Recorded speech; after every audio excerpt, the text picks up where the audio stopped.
네, 에미상을 들고 있는 모습 보이시죠? 이 상이라는 것이 그동안 노고에 대한 짜릿한 보상일 수도 있고 누군가에게는 목표가 되기도 합니다. 이번에 오징어 게임이 받은 에미상, 새 역사란 이정표를 세웠습니다. 영어권 수상작의 동무대였던 에미상에서 비영어권 작품으로 에미상의 의미를 새롭게 썼습니다. 특별한 의미를 담은 상을 받았다는 것만으로도 참 뿌듯한 일이지요. 하지만 오징어 게임을 기념하는 날이 미국 도시에서 만들어지고 BTS의 노래를 따라 부르는, 한국어로 따라 부르는 각국의 팬들이 있습니다. 또 망가에서 한국 웹툰으로 만화의 흐름이 바뀌는 것을 보면서 K 콘텐츠의 저력이 어디까지 갈까 궁금해지는 요즘입니다. 자세한 이야기는 강유정 영화평론가와 함께 나눠보도록 하겠습니다. 안녕하십니까? 네, 안녕하세요. 네, 상 받은 거 보실 때 어떤 느낌이셨어요, 먼저? 받을 줄 알았습니다. 네. 네, 기대했던 순간이고요. 뭐 기생충이 아카데미를 받을 때 4개나 받을 줄 몰랐다라고 했다면 네. 오징어 게임은 아마 에미상에서 주요 부분을 받지 않을까. 그래서 오히려 좀 조연상에서 많은 분들이 못 받은 게 좀 아쉬울 정도로 좀 기대했던 부분입니다. 네, 생각했던 것보다는 조금 덜 받은 것 같다. 네, 맞습니다. 네. 알겠습니다. 많은 분들이 아마 기대를 굉장히 많이 하셨을 것 같은데 일단 에미상을 많이들 TV에서 들으셨을 거예요. 그래도 한번 에미상이 이 정도로 좀 의미 있는 상입니다. 설명을 좀 해주신다면요. 좀 우리에게 안타까운 것 중에 하나가 뭐냐면 네. BTS가 여러 주요 부분 상을 많이 받았음에도 불구하고 그래미상에서는 아직 상을 못 받았다라는 게 굉장히 안타까운 걸로 남아 있는데 네. 말하자면 이제 그래미상도 엔터테인먼트에서 굉장히 중요한 상으로 얘기가 되듯이 드라마 부분에서는 가장 중요한 상이 바로 미국에서 에미상입니다. 그러니까 영화에서는 오스카상이 있다면 그러니까 TV 아카데미 회원들이 아주 선별해서 주는 소위 말하는 TV 드라마 엘리트들이 굉장히 나름대로 심혈을 기울여서 주는 미국 드라마의 엘리트 시스템 안에 있는 수상 시스템이다라고 생각하시면 되겠고요. 그런 의미에서 1949년부터 정해진 이 에미상은 미국 드라마의 자존심이다라고까지 말할 수 있는 그런 아주 의미 깊은 상입니다. 네. 그 자존심이 강한 상이 그런데 그동안은 대부분 영어권 아니면 미국이나 유럽에서 대부분 나올 수밖에 없었습니까? 어쩔 수 없이? 어쩔 수 없죠. 왜냐하면 이제 오스카만 하더라도 아카데미, 영화 아카데미만 하더라도 이제 헐리우드를 기반으로 해서 거의 이제 영어 그 시청자들, 영어 관객들을 대상으로 하고 영국 드라마는 좀 다릅니다. 그러니까 이번에 뭐 지금 영국 여왕이 돌아가시면서 크라운이라는 드라마가 다시 역주행하고 있기도 한데요. 네네네. 이 영어권 드라마라던가 호주 드라마라던가 같은 영어권으로 묶이는 드라마에 대해서는 전혀 장벽이 없습니다만 비영어권에 대해서는 굉장히 좀 철저하게 국제 에미상이라고 좀 다른 분야에서 초청을 한다라거나 그 좀 이렇게 좀 벽을 쳐두는 부분이 있었는데요. 네. 이번에 가장 중요한 것은 넷플릭스가 여하튼 미국 회사라는 점에서 이 오징어 게임이 후보가 되는데 전혀 무리가 없었다라는 거고요. 무엇보다 가장 최고 히트작 아니었습니까? 2021년에. 그렇다는 점에서 정말 전 세계에서 가장 많은 관객, 시청자들이 본 작품이기 때문에 후보가 되는데 무리가 없었을 뿐만 아니라 이 작품에 대해서 기대감과 전 세계에서 말 그대로 오피니언 리더라고 부를 수 있을 정도 여론을 움직였던 작품이기 때문에 네. 그런 점에서 작품성으로 여러 가지 영어권이라는 좀 장애물을 뚫고 후보가 된 작품이다라고 말할 수도 있겠습니다. 예. 아까 이제 엘리트 시스템 안에서 상을 준다라고 얘기를 하셨어요. 그러면 이 선정의 기준이 있을 때 어떤 기준을 좀 보는지 궁금합니다. 물론 나무주연상을 받았지만 뭐 조연상을 받지 못했던 부분도 있고 해서 아쉬움이 좀 있기 때문에 이런 거 좀 설명을 해주신다면요. 아마 기생충을 생각하면 조금 더 쉬울 것 같은데요. 네. 기생충이 아카데미 주요 부분 4개를 받았지만 저희한테 제일 놀라웠던 게 왜 송강호 씨가 연기상을 못 받았지였어요. 그렇죠. 왜냐하면 한국어로 한국을 배경으로 해서 한국적 연기를 보여주다 보니 그 부분에 대한 공감이 전달이 잘 안 됐던 겁니다. 그래서 좀 안타깝게도 조금 1년이 지나서 다른 작품이 브로커로 황금종려상이 있는 깐느에서 나무주연상을 받게 됐잖아요. 그런데 이번에는 넷플릭스에서 이정재 씨가 나무주연상을 탄 것에 대해서 버라이어티즈나 뉴욕타임즈, LA타임즈에서 굉장한 화제를 끌고 있습니다. 왜냐하면 감독상이란 점에서 이제 여러 가지 흥행의 평가 그리고 오징어 게임에 대한 작품성에 대한 평가는 여러 이제 매체라던가 비평에서 이미 여러 번 얘기가 됐지만 네. 이정재 씨가 보여주는 성기훈이라는 캐릭터에 대해 공감을 했다라는 거고 이제는 송강호 씨 연기가 저게 웃는 거야 우는 거야 기쁜 거야 슬픈 거야 모르는 게 아니라 성기훈이라는 이 캐릭터는 미국 드라마에 잘 등장하지 않는 밑바닥의 인생 캐릭터입니다. 미국 드라마는 네. 석세션이라는 드라마를 보면은 거대한 미디어 기업의 재벌 상속자라거나 아니면 약간 좀 이렇게 SF적 상상력에 등장하는 이런 캐릭터라거나 이게 좀 뭔가 조금 영웅적이거나 혹은 좀 약간 색다른 인물 혹은 좀 백인 위주의 도회적인 인물이거나 아니면 마약에 좀 찌들어 있는 네. 그런 범죄적 캐릭터가 많은데 아주 평범한 한국인이라면 이해하기 쉬운 캐릭터를 연기했는데 이 연기가 통했다라는 건 굉장히 영화사적 사건이고요. 그래서 히스토리컬 모멘트라는 기사들을 다들 쓰고 있는 게 정말 대단한 이정재 씨의 성취이자 한편으로는 우리 문화 그리고 우리 연기가 이제는 통하고 있다는 거고 이 작품을 보면서 이해가 안 가면 네. 심사를 하신 아카데미 회원들도 우리가 이해를 못하는 건 우리한테 조금 문제가 있어라는 보편적 공감대가 좀 확보가 된 겁니다. 그러니까 기생충에서도 나오긴 했지만 이 언어라는 장벽이 낮아지는 겁니까? 가장 중요한 건 넷플릭스는 더빙이 됩니다. 음. 네, 이게 그 봉준호 감독께서 말씀하신 1인치 자막의 장벽이라는 게 있잖아요. 네. 엄밀히 말하면 여전히 넷플릭스 사용자들은 물론 서브타이틀이라 부르는 자막 사용자들이 있긴 있습니다만 거의 대부분 90% 이상이 더빙을 사용합니다. 그런데 넷플릭스는 전 세계 공급망이 있고 그 언어권마다 제공하고 있기 때문에 네. 급하게 따라 읽으면서 내용을 따라가지 않고 더빙으로 드라마를 보기 때문에 이해하기가 매우 쉽고 그래서 성기훈의 연기를 훨씬 더 이해한 다음에 그 다음에 한 번 더 서브타이틀, 다시 말해서 자막으로 한 번 더 보는 겁니다. 그러니 훨씬 더 이해력이 좋고 그리고 영화는 아무래도 우리가 영화관 가서 한두 번 더 본다면 조금 더 우리가 가는 품이 들지만 드라마 같은 경우는 반하게 되면 훨씬 더 여러 번 볼 때 좀 더 손쉬움이 있잖아요. 그런 그렇죠. 점에서 이 OTT라는 새로운 플랫폼과 이 드라마가 딱 그 성격이 맞아서 좀 큰 성과를 낸 부분도 없지 않아 있습니다. 네. 뭐 2021년도에 이 오징어 게임이 굉장한 히트였고 넷플릭스의 맨 앞에서 맞습니다. 나와 있었는데 지금은 약간 순위에서 멀어졌지만 아마 이번 기회에 다시 올라오지도 않을까라는 생각이 좀 드는데 문제는 말씀해 주신 것처럼 우리말로 아니면 뭐 물론 더빙은 돼 있지만 우리의 정서로 만들어진 콘텐츠인데 어떻게 세계 사람들의 마음을 움직였을까? 어떤 부분이 가장 중요합니까? 가장 중요한 건 이 드라마가 많은 사람들이 오히려 코로나 때문에 현실에서 조금 먼 이야기, 코로나가 아닌 이야기들에 빠져들 것으로 생각했고 지금까지 잘 보시면 이번에 후보작이 된 작품들도 시즌 4, 뭐 시즌 2처럼 이전에 나왔던 얘기들이 계속되는 얘기들이 많이 있습니다. 그리고 잠깐 말씀드렸던 것처럼 뭐 마약 이야기라던가 늘 미국 드라마에서 많이 다뤘던 얘기들이 반복되고 있었는데 약간 엉뚱하게 아이들이 노는 놀이를 가지고 그러나 영어권에서 아주 치명적이라는 표현이 자주 쓰이고요. 그리고 야수와 같은 잔인함이라는 표현도 자주 쓰입니다.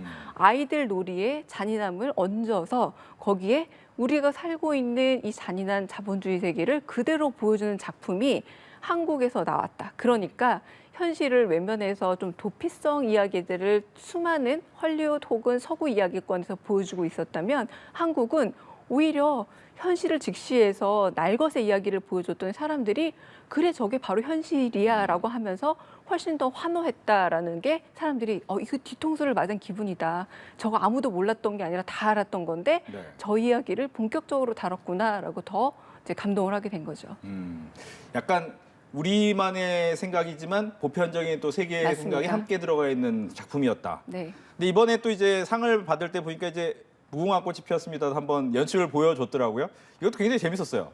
맞습니다. 이제 그린라이트, 레드라이트로 사실은 무궁화 꽃이 피었습니다까지 다 전달이 되면 좋았을 텐데 영희까지는 유행을 했대요. 네. 그런데 이게 무궁화 꽃이 피었습니다가 조금 말이 길다 어렵죠, 보니까 레드라이트, 그린라이트 이렇게만 이제 유행을 했다고 하는데 요 퍼포먼스 자체가 하나의 화제가 된 겁니다. 큰 영희 인형. 그래서 이번에도 퍼포먼스 디자인 자체가 미술상, 우리식으로 표현하자면은 미술상을 좀 수여했거든요. 그러니까 이 여러 수여한 수상 부문들을 보자면 단순히 각본만 좋았다, 연출만 좋았다, 연기만 좋았다가 아니라 한국의 문화상품으로서 이 오징어 게임이 갖고 있는 수준이 전반적으로 말 그대로 토탈 패키지, 풀 패키지로 굉장히 수준이 있다라는 걸 인정받았다라는 걸 다양한 수상 성과로도 볼 수 있다라는 겁니다. 네. 이제 또 한 가지 이제 감독의 소감 중에 이제 시즌 2 얘기도 얼핏 나오긴 했는데 물론 이제 하나의 드라마 원 시즌으로 이제 인기를 굉장히 얻었지만 2 시즌 3 계속 나가면서도 인기를 얻는다는 건 쉽지 않은 부담감이 있을 것 같거든요. 어떻게 좀 하면 좀 좋은 성과가 나올까요? 황동혁 감독의 야심이자 저는 가능한 이긴다요라고 네. 보는데 왜냐하면 에미상 지금 석세션이 시즌 4인데 작품상 받았잖아요. 훨씬 더 미국 시즌은 시즌제에 더 잘 맞게 구축된 시장이기도 합니다. 그래서 이게 마지막 상이 아니길 바랍니다는 저는 포부로 보였어요. 오히려 고정적인 오징어 게임의 팬을 확보한 상태에서 지금 이 상태에서 2, 3, 4 어디까지 갈지는 아무도 모르는 상태다. 이제 정말 쭉쭉 나가기만 되는 상태라고 볼 수 있겠고요. 네. 지금 후보작만 보더라도 훨씬 더 미국 시장과 넷플릭스를 비롯한 미국의 플랫폼들은 시즌제로 가능하기 때문에 저는 이게 마지막이 아니라 정말 씨앗을 뿌렸고 그 씨앗이 첫 번째 그 수확을 거둔 거죠. 왜 우리 농사 지을 때 네. 뭐 이모작, 삼모작 하듯이 이제는 이제 첫모작을 한 겁니다. 네. 그렇군요. 뭐 시즌 두 번째, 세 번째에서 계속해서 좋은 성과가 나왔으면 좋겠다라는 생각을 하는데 이정재 배우는 계속 할 수 있을까요? 왜냐하면 워낙 스타가 됐을 것 같아가지고 시즌 2, 3까지 계속 가긴 가야 될 텐데. 가야죠. 왜냐하면 그 과거에 이제 기억하세요. 그레이 아나토미 같은 그런 드라마를 보더라도 그 여주인공이 뭐 처음부터 끝까지 거의 나이 들고 늙어가는 모습을 다 보여주면서 이제 등장하고 있기도 하고요. 그리고 지금 석세션이란 이 드라마에서도 저 주조연 배우들이 계속해서 이제 후보가 되면서 등장하고 있기도 하거든요. 이 성기훈이란 캐릭터 자체가 오징어 게임의 얼굴이 되기도 했고, 그리고 한편으로는 지금 외국에 나간다면 바로 이제 이정재 씨가 오징어 게임의 얼굴이 되어 있는 상태이기 때문에 아마 계속해서 가게 되지 않을까라는 생각이 들고요. 아마 평생에 오징어 게임과 성기훈으로만 기억이 남는다고 할지언정 이정재 씨로서는 영광이지 않을까라는 생각이 들 정도입니다. 알겠습니다. 이정재 씨 같은 경우는 최근에 뭐 감독으로도 네. 데뷔도 하셨고 또 이제 스타워즈라는 이 영화 자체는 미국 사람들한테는 약간 신화적인 영화잖아요. 맞습니다. 저는 굉장히 좀 그 감회가 새로웠는데요. 왜냐하면 말 그대로 미국 신화입니다. 이건 오징어 게임이라는 거는 일종의 한국의 굉장히 내부적인 이야기로 오히려 세계 보편적인 것을 구체적인 것으로 크게 오히려 관통한 이야기라면 네. 스타워즈는 미국인들의 자존심 같은 미국의 서사시인데 거기에 어떤 캐릭터로 등장하냐면 포스를 잔뜩 가지고 있는 일종의 지도자급, 영적 지도자급 캐릭터로 지금 캐스팅되었다는 소문이 돌고 있거든요. 네. 그런데 잘 보시면 스타워즈라는 게 굉장히 미국 위주의 이야기이고 그리고 백인 위주이고 한편으로 그 오즈의 마법사에 나오는 새 캐릭터들처럼 네. 약간의 외계 캐릭터, 깡통 로봇 캐릭터가 등장할지언정 외국인 캐릭터는 거의 등장하지 않는 사실 이야기 시리즈거든요. 그렇죠. 그런데 이정재 씨가 등장한다라는 건 제가 좀 과하게 얘기하자면 오히려 넷플릭스와 그리고 이정재 씨의 인기를 오히려 이 시리즈가 좀 업어가고 싶어 하는 거다. 일테면 이제는 이정재 씨가 그 시리즈의 덕을 본다기보다 서로 윈윈을 할 정도로 동등한 크기의 어떤 슈퍼스타가 되어 있다는 걸 입증하는 게 이 캐스팅이 아닌가라는 생각이 즉 듭니다. 그 말은 스타워즈가 라는 이제 미국의 신화에서 좀 세계적으로 좀 발을 넓히겠다 이렇게도 봐야 되나요? 맞습니다. 이제 스타워즈가 아무래도 여러 가지 에피소드와 지금 디즈니 채널에서 굉장히 넓혀가고 있는 상태이긴 합니다만 네. 한편으로는 넷플릭스가 가지고 있는 전 세계 공급망, 특히 아시아 공급망이 50%가 넘고 있거든요. 여전히 디즈니가 그걸 찾아오고 있지 못하기 때문에 예. 킹덤을 통해서 넷플릭스가 동아시아 내지는 아시아 시장을 점점 확보했던 것처럼 이정재 씨를 교두보로 해서 좀 더 넓히고 싶은 좀 후발 OTT의 좀 어떤 점에서는 계획이자 좀 포부라고도 볼 수 있는 캐스팅입니다. 네. 앞서 제가 이제 에미상이 이번에는 이정표를 쓴 상을 줬다라고 얘기를 했습니다. 그동안 이제 어떻게 보면 유럽, 미국, 영미권 사람들을 중심으로 했던 상에서 이런 변화를 준다는 것은 콘텐츠에서도 이제 중심이 좀 변한다 이렇게 봐야 됩니까?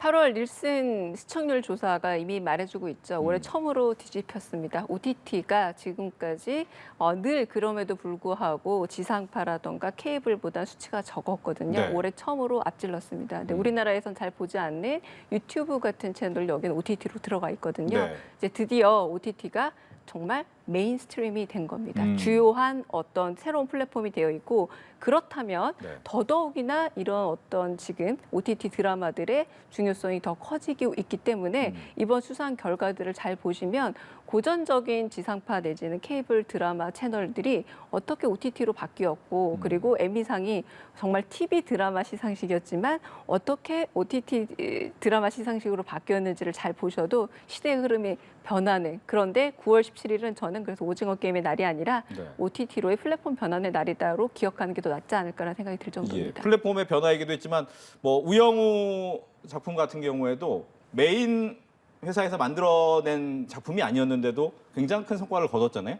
이런 것도 역시 비슷한 추세라고 봐야 됩니까? 그건 왜냐면요. 한국 거라면 일단 관객들, 시청자들이 클릭해서 보는 겁니다. 그리고 입소문이 매우 좋고 이 우영우 같은 캐릭터는 이 드라마 같은 경우는 오히려 넷플릭스 오리지널이 아니었잖아요. 그렇죠. 직접 만든 건 아니었죠. 그렇기 때문에 사실 더빙이 없습니다. 그래서 많은 사용자들이 더빙을 만들어 달라고 끊임없이 요청을 해서 이번에 넷플릭스 본사가 자기네 것이 아님에도 불구하고 더빙을 넣습니다. 굉장한 이제는 소비자의 요구가 한국의 컨텐츠를 요구하기 때문에 내가 만든 오리지널이 아님에도 불구하고 더빙을 넣어야 할 정도로 한국 컨텐츠에 대한 소비자 요구가 어마어마한. 그래서 지금 수리남 같은 경우도 지금 서비스 대기 3일째 지금 6위로 기록을 하고 있고요. 이런 드라마들, 그러니까 한국 드라마는 일단 나오면 본답니다. 전 세계적으로. 그래서 제가 좀 다음 방식으로 좀 더 주목해야 될 것들이 있다면 이제 말 그대로 더빙과 그리고 서브타이틀, 자막에 있어서의 어떤 완성도 문제들이 실제로 소화 가능한 수준으로 좀 더 수준이 높아지는 문제가 그 다음으로 따라가야 되지 않을까라는 생각이 들기도 합니다. 알겠습니다. 끝으로 한 가지만 더 질문을 드리겠습니다. 보통 이제 한류, K 콘텐츠의 시작은 뭐 일본에서의 우리나라 드라마가 처음이 아니었을까 생각이 되는데 요즘에는 뭐 BTS 노래도 있고 아니면 웹툰, 웹소설 다양하게 바뀌고 있잖아요. 어떤 식으로 변화가 좀 될까요? 아마 당분간은 네. 그 한국에서 그러니까 BBC 기사에서 실렸던 것처럼 모든 새로운 것들은 할리우드 바깥인데 특히 한국을 주목하라라는 기사가 실렸습니다. 2021년 10월 7일에 실렸는데 그 기사에서 얘기하고 있는 것처럼 한국의 것들이 조금 식상했던 미국 중심, 북미 중심의 이야기 스토리텔링과 다르고 캐릭터도 다른 겁니다. 한동안은 한국에 굉장히 쌓여 있었던 이 이야기 포화 시장들이 계속 갈 곳을 찾아가서 다양해진 OTT 시장 안에 풀릴 것으로 기대가 좀 되고 있고요. 이제 문제는 지금이 아니라 그럼으로 인해서 이런 이야기들이 포화 상태가 해결되기 시작한 이후가 되지 않을까라는 생각이 들고요. 그리고 정말 어떤 점에서 우리의 이야기들이 그런 파이의 일부가 아니라 파이의 중심이 되기 시작했을 때 벌어지게 될 파워게임, 그 안에서 어떻게 견뎌내느냐가 더 이제 미래 문제가 되지 않을까 싶습니다. 알겠습니다. 이렇게 해서 오늘 에미상을 받은 오징어 게임 이야기 그리고 여러 가지 컨텐츠 얘기까지 강유정 영화평론가와 함께 이야기 나눠봤습니다. 오늘 얘기 잘 들었습니다.